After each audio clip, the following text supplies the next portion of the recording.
So today, we're diving into some serious high-tech espionage.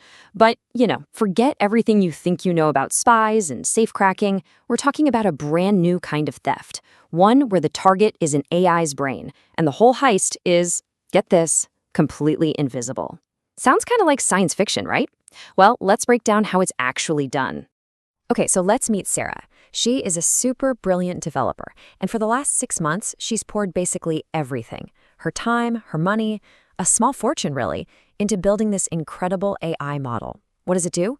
It predicts stock market trends. And look, this isn't just some lines of code. This is her baby, her intellectual property, her secret sauce, and it is worth a ton. Now, Sarah's smart. She's locked down her servers, her code is secure, she's pretty confident her creation is safe and sound. But here's the kicker. What if someone could just steal its brain without ever breaking through any of her defenses? It's a really unsettling thought, and that's exactly what we're going to dig into. So, where does all this confidence come from? Well, for Sarah, it's because her AI is what we call a black box. In her mind, it's simple. If nobody can see the code, if nobody can see the training data, then there's just no way they can steal her work, right? Well, that's a super common and honestly a pretty dangerous assumption, and we're about to find out exactly why. All right, so what exactly is a black box model? It's actually a pretty simple concept. Think of it like this. You can put something in, and you can see what comes out. But everything that happens in the middle, all the complex code, the logic, the secret data, it's all completely hidden. It feels like this perfect, impenetrable vault. But here's the twist, and this is important. The key to breaking in isn't inside the box. It's in the answers the box gives you. And that right there, that brings us to the main event. The central threat here is a really sophisticated attack called model extraction. Or to put it more bluntly, model stealing. We're not talking about cracking passwords here or finding some bug in the server. No, this is an attack on the AI's intelligence itself. Okay, so this is the crucial point. You really got to get this. A hacker doesn't need your code. Not at all. They can build a nearly perfect clone of your AI just by looking at its public answers. Think about that. They're not stealing the blueprint. They're basically reverse engineering the finished product from the outside. And what's so wild is how this all makes perfect sense when you think about it like a secret cake recipe. Imagine there's this world-famous cake, right? You don't need to sneak in and steal the written recipe card. All you have to do is buy a slice, and then another, and another. You taste it over and over, you analyze every little flavor, every texture, and then you go back to your own kitchen and just keep baking until you've made a perfect copy. That is exactly what's happening to the AI here. So yeah, that's the theory. And honestly, it makes a scary amount of sense when you put it that way. But what does this actually look like in practice, from the attacker's point of view? Let's open up the playbook for this invisible heist.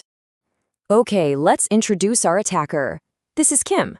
Now, Kim's not your typical hacker trying to breach servers or steal files. Nope, he's just going to walk right in the front door by using the public API, the same one Sarah gives to all her paying customers. His target isn't the system. It's the very thing the AI is designed to give away, its answers. So here's how he does it. It's a 3-step process. Step 1, Kim starts systematically pinging the AI, just asking it for predictions on all sorts of different stocks. Step 2, for every single question he asks, he carefully logs the answer he gets back. Over and over, he's building this massive data set of input-output pairs. And finally, step 3, he takes all that data he collected and uses it to train his own brand new student model. He's basically teaching it to mimic Sarah's AI perfectly. And just to be clear, he's not sitting there typing all this in by hand. No way.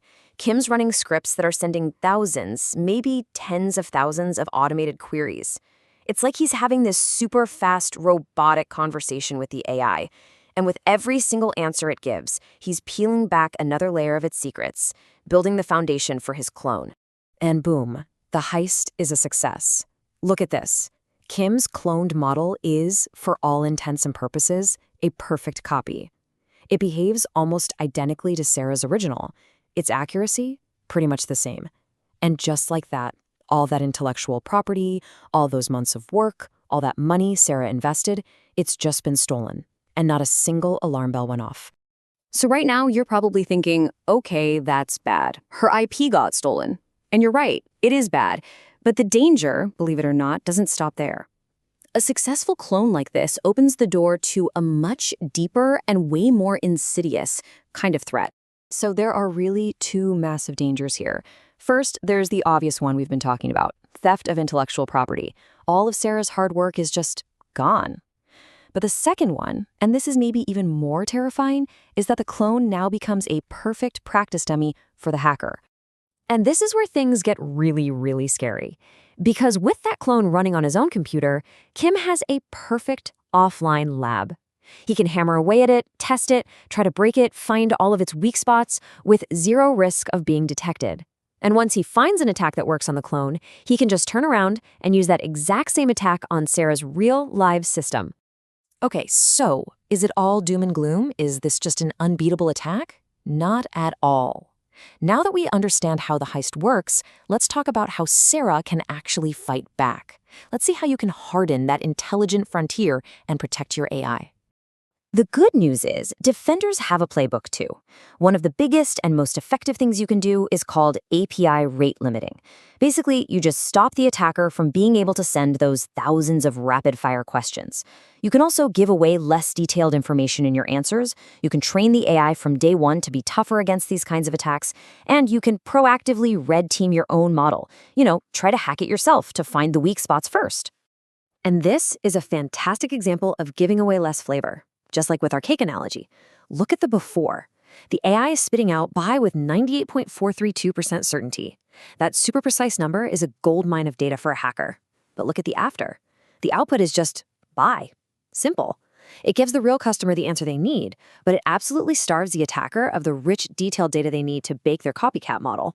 So this really leaves us with a huge, critical question for the future of AI.